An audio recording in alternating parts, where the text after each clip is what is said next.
Je suis super heureux d'être aujourd'hui à cette inauguration de la garde, puisque pour nous c'est un événement important.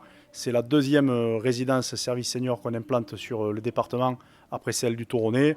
C'est un projet pour nous vraiment de taille conséquente, puisque c'est un investissement d'un peu plus de 20 millions d'euros avec aussi un pôle médical intégré ainsi qu'une pharmacie.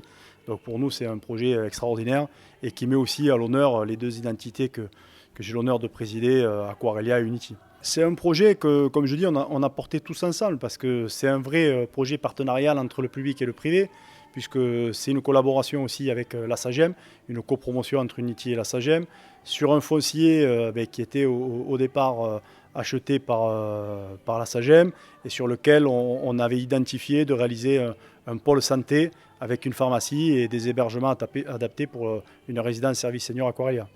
D'abord, c'est éminemment humain que d'avoir une maison pour accueillir nos aînés. Mais au-delà de ça, c'est un signal puissant à l'égard du privé. Je crois qu'on ne peut pas tout attendre du public aujourd'hui. On a besoin du privé. J'ai eu l'occasion d'en parler avec le ministre de la Santé la semaine dernière quand il est venu dans le Var, de constater qu'heureusement qu'on a des cliniques privées, qu'on a des lieux privés, et ici c'est le cas.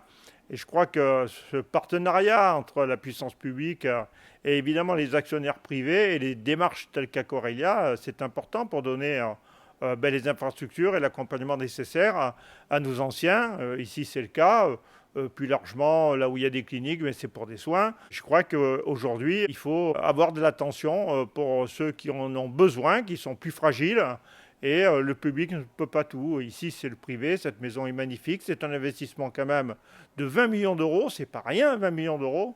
Et heureusement qu'on a cette possibilité d'avoir des groupes privés qui investissent pour des missions presque de service public. Avec cette nouvelle résidence, c'est vrai que l'on répond à un besoin au niveau de la population de la commune, puisque nous avons à peu près un quart de notre population qui a plus de 60 ans. Et même si nous avons, nous, deux structures d'accueil pour personnes âgées, une résidence autonomie et un EHPAD, c'est vrai que l'on manque actuellement quand même de structures. Et on le voit puisque cette structure étant ouverte depuis moins d'1 an, elle est quasiment remplie à 80%. Aujourd'hui, Aquarelia, c'est d'amener du service et un maximum de service avec de la bienveillance, de la sécurité, et c'est aussi pour eux et pour nous une seconde famille. Il y a une super énergie dans cette résidence. Les gens sont super heureux. En moins d'1 an, on est déjà à 82 résidents. Donc voilà, il y a une super ambiance. Elle reflète vraiment bien l'esprit Aquarelia. Les chambres sont très lumineuses, c'est très fonctionnel. Donc je pense que les gens doivent s'y sentir bien et bien chez eux surtout, c'est l'important. Je suis ravi de voir cette maison et voir aussi le bonheur dans les regards des personnes qui sont ici. On sent qu'il y a une ambiance agréable. J'en remercie bien sûr la direction et les personnels de soins qui sont là, qui donnent beaucoup de leur temps. Ce n'est pas qu'une affaire de temps, d'ailleurs c'est une affaire de cœur aussi. Et donnent beaucoup d'eux-mêmes pour que les gens se sentent bien. Et ça, c'est important, cette humanité dans ceux qui se consacrent aux soins des autres et notamment de nos aînés. Aquarelia produit tous ses services sur place. Il y a une équipe de cuisine avec un chef, un second et un plongeur. Vous avez des auxiliaires de vie, vous avez des animateurs, la directrice, des assistantes administratives, la sécurité avec les veilleurs de nuit. Donc tout ça, ça représente 13 à 15 ETP. Aquarelia, c'est aujourd'hui 24 résidences en exploitation sur l'ensemble du territoire.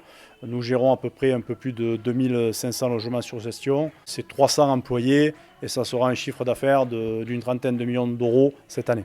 Le projet, c'est la résidence qu'on livre à Ponto-de-Mer et qui pour nous sera une belle réussite puisque c'est une résidence que nous avons vendue à la foncière du Crédit Agricole Seine-Normandie.